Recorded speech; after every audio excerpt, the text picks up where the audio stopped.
When I first started this diet, I was on the scale all day. Oh my word. Every time I went to the bathroom, it was just absolutely ridiculous all day throughout the day. And I had many, many excuses for like reasons why to weigh myself. But oh my goodness, that definitely messes with your head.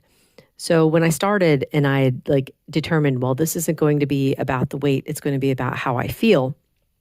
I realized that getting on the scale was just keeping the weight obsession going. So I was like, all right, well, I'll just, I'll stop weighing myself so much. I started just weighing myself in the morning and at night, but I'm like, why am I weighing myself at night? It's like, oh, well, that'll give me an idea of what I am in the morning. It's like, well, why don't you just wait until the morning then? Because it does still mess with you. Sometimes you're a certain weight at night and you're like, oh, that means I'm going to be down in the morning. And then you're not down in the morning, you might be up. So there's no way to like figure it out like definitely. So I'm like, okay, just stop, stop, stop. Weigh yourself once a day and that's it. But even that kept messing with me because I'm like, I feel so good. I want to keep feeling good.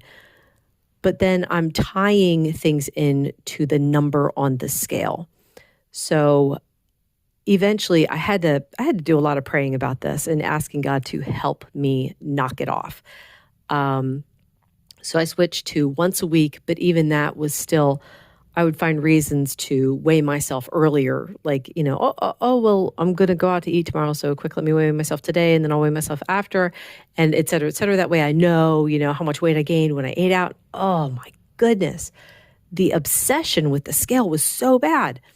So finally, I think I did it for about 2 years. I weighed myself once a month and it was tough because I still every day I wanted to weigh myself. And I ended up putting scripture passages on the scale. One was like a city whose walls are broken down is a person who lacks self-control.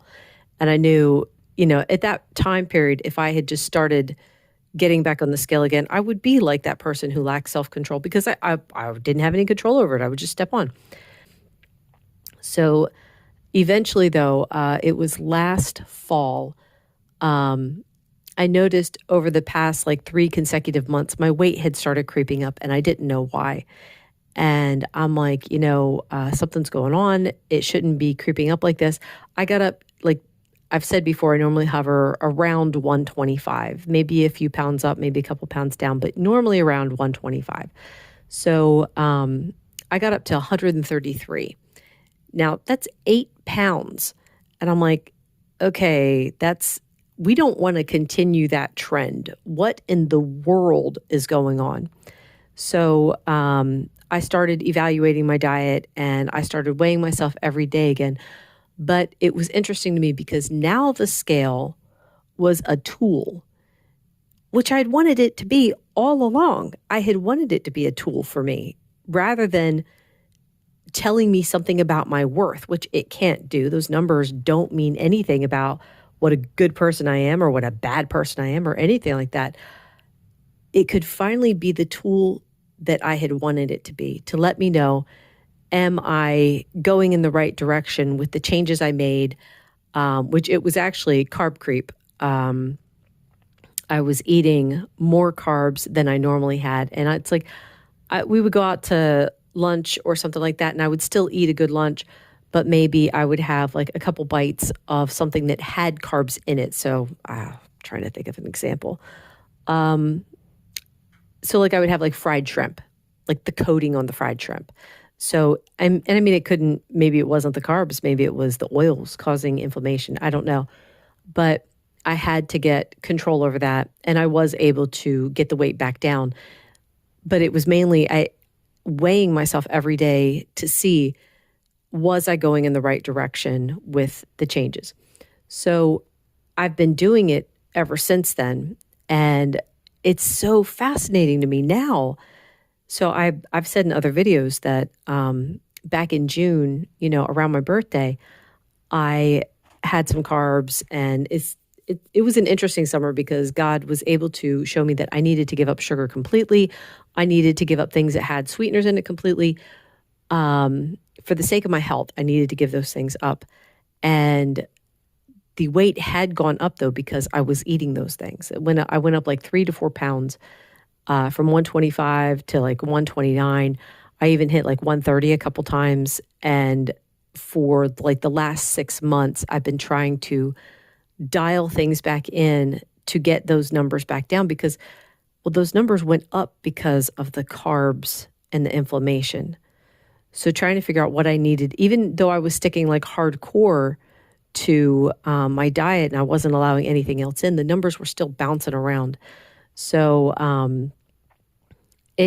the thing is, it didn't make me feel bad though. Like I didn't feel like I was a failure, which I have in the past. I didn't feel like I was doing something bad or anything. It was like, and I wasn't like even really obsessing about like, oh no, how am I going to get this weight back off? This is so bad.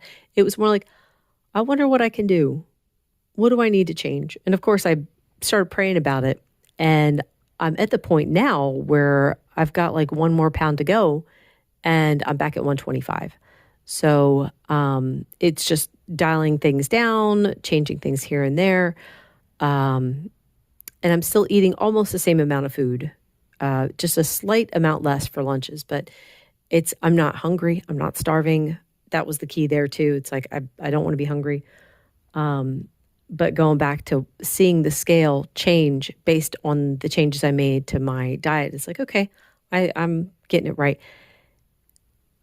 I think it's so hard to overcome the scale unless you put it in its place. Now, I know some people will throw out their scale. I don't think that that's a bad idea at all. If you feel like you can't overcome it, go ahead and get rid of it. Use other things as a form of measurement if you need to. The only reason I use the scale now is to let me know, is something creeping in? How am I doing? You know, there's times when the numbers they truly mean nothing. So like if I'm around my cycle or whatever and I put on 2 pounds, which that really doesn't happen anymore. I never put on like 2 pounds overnight. In the past, I did. That was insane. I could put on 2 to 3 pounds overnight just from eating out. But now it's like the most I'll put on is maybe 1 pound overnight. And I can usually pinpoint exactly what food it was that caused that. So anyway, put the scale in its place, put it where it belongs, allow it to be a tool. And if you can't, stay away from it for a while, take a break. You don't want to stay. It's like a toxic relationship. You don't want to stay there. Anyway, that's it for today. Thank you so much for listening. Bye.